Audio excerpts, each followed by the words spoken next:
Hello friends, नमस्कार सर्वांना. तुमचे स्वागत आहे कीर्ती फूड्स मोमेंट या चॅनलवर.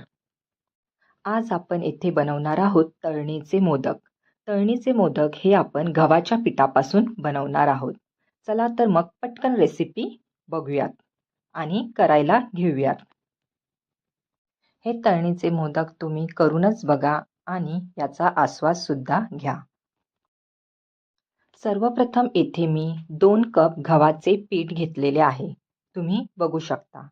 अशा प्रकारे एका ताटामध्ये गव्हाचे पीठ घ्यायचे आहे आणि मग यामध्ये 1 चमचा मीठ घालायचे आहे, 1 चमचा साखर घालायची आहे आणि 1 चमचा तेल घालायचे आहे.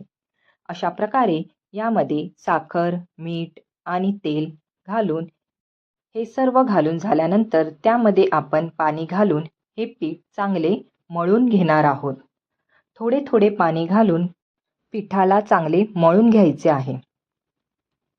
चपातीसाठी पीठ मळून घेतो तसेच पीठ येथेही मळून घ्यायचे आहे. तुम्ही बघू शकता. आता येथे पीठ अशा प्रकारे मळलेले आहे. तुम्ही बघतच असाल. पीठ असे मळून झाल्यानंतर त्याला थोडेफार तेल घालून त्याला परत एकदा मळून घ्यायचे आहे. चांगले मळून घ्यायचे आहे. येथे पीठ चांगल्या प्रकारे मळून झालेले आहे. तुम्ही बघू शकता. अशा प्रकारे पीठ झाले पाहिजे. आता हे मळून झालेले पीठ 5-10 मिनिटासाठी असेच ठेवून द्यावे. आता येथे आपण मोदकासाठी सारण तयार करणार आहोत. ते सारण करण्यासाठी आपल्याला येथे ओला नारळ, मी येथे 1 ओला नारळ घेतलेला आहे आणि त्याचा कीस करून घेतलेला आहे. ओल्या नारळाचा कीस घेतलेला आहे.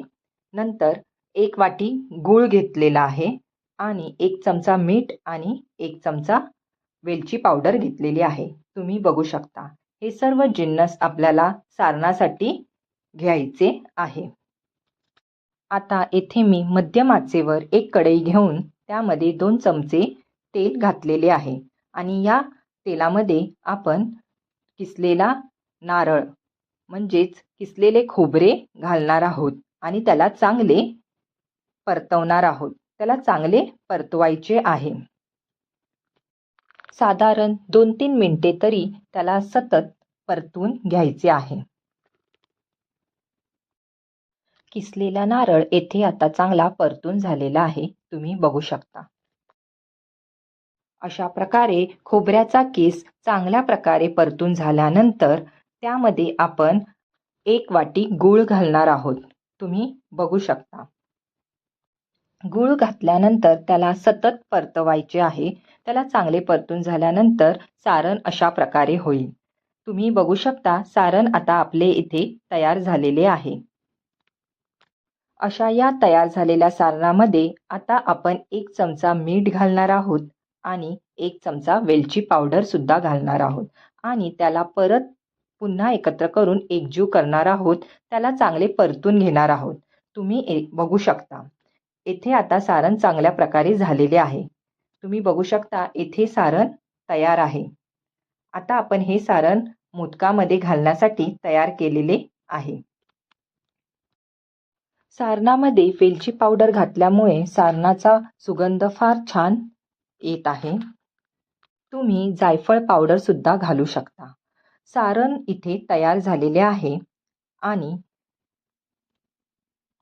गव्हाचे पीठ सुद्धा मळून झालेले आहे. अशा प्रकारे गव्हाचे पीठ आणि सारण इथे तयार आहे. आता आपण मोदक करायला घेऊयात. त्यासाठी पिठाचा एक मध्यम आकाराचा गोळा घेऊन तुम्ही बघू शकता. मी येथे मध्यम आकाराचा गोळा घेतलेला आहे आणि त्याची अशा प्रकारे पारी केलेली आहे. या पारीमध्ये आता आपण याला पाकळ्या करणार आहोत. या पारीच्या पाकळ्या करायच्या आहेत. अशा प्रकारे पारीच्या पाकळ्या करून झाल्यानंतर यामध्ये आपण सारण घालणार आहोत. तुम्ही बघू शकता. येथे मी सारण घातलेले आहे. सारण घालून झाल्यानंतर हलक्या हातानेच त्याला आता मोदकाचा आकार द्यायचा आहे. अशा प्रकारे येथे गव्हाच्या पिठाचा मोदक तयार झालेला आहे. तुम्ही बघू शकता. असेच सगळे मोदक तयार करून घ्यायचे आहेत. येथे मी 2 कप गव्हाचे पीठ घेतले होते आणि एका नारळाचे सारण केलेले होते. अशा प्रकारे येथे 21 मोदक झालेले आहेत. असे हे मोदक तुम्ही वाफेवर सुद्धा करू शकता, पण मी इथे तळून घेणार आहे. हे मोदक तळण्यासाठी घेऊयात. हे मोदक तळण्यासाठी आपण आता मध्यम आचेवर एक कढई घेणार आहोत आणि त्यामध्ये तेल घेऊन ते तेल गरम करायचे आहे. तेल गरम झाल्यावर त्यामध्ये आपण मोदक तळण्यासाठी घालणार आहोत. तुम्ही बघू शकता. अशा प्रकारे मोदक तळायला घ्यायचे आहेत. मध्यम आचेवरच मोदक तळायचे आहेत. साधारण 5-7 मिनिटं तरी तळण्यासाठी लागतील. तुम्ही बघू शकता. येथे मी मोदक तळायला घेतलेले आहेत. अशा प्रकारे मोदकांवर तेल घालून ते तळायचे आहे. मोदकाला आता चारी बाजूने तळायचे आहे. त्यासाठी चमच्याच्या साहाय्याने त्याला असे हलवून चांगले तळायचे आहे. ते चारी बाजूने तळले गेले पाहिजे. खरपूस जरा झाले पाहिजे. मोदक हे चांगले तळले पाहिजे. येथे थोडाफार मोदकाचा रंग बदललेला आहे. तुम्ही बघू शकता. अशा प्रकारे मोदक तळून झाल्यानंतर त्याला चारी बाजूने उलटे करून त्याला तळायचे आहे. अशा प्रकारे सर्व मोदक तळून घ्यायचे आहे. त्यांना चांगले खरपूस होईपर्यंत तळायचे आहे. त्यांना चारी बाजूने तळून घ्यायचे आहे. येथे आता मोदकाचा रंगही बदललेला आहे आणि ते चांगले खरपूस तळूनही झालेले आहे. तुम्ही बघू शकता. असे हे तळलेले गव्हाच्या पिठाचे मोदक तुम्ही बाप्पाला नैवेद्यासाठी ठेवू शकता आणि स्वतःही याचा आस्वाद घेऊ शकता. असे हे तळलेले मोदक दिसायला फार छान दिसत आहे. चला तर मग तुम्ही सुद्धा असे गव्हाच्या पिठाचे तळणीचे मोदक करायला घ्या. अशा प्रकारे मोदक बनवा, खा आणि मस्त राहा.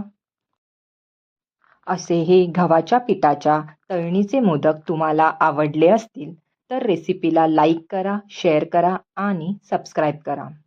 व्हिडिओ बघितल्याबद्दल धन्यवाद. Thank you all. Bye bye.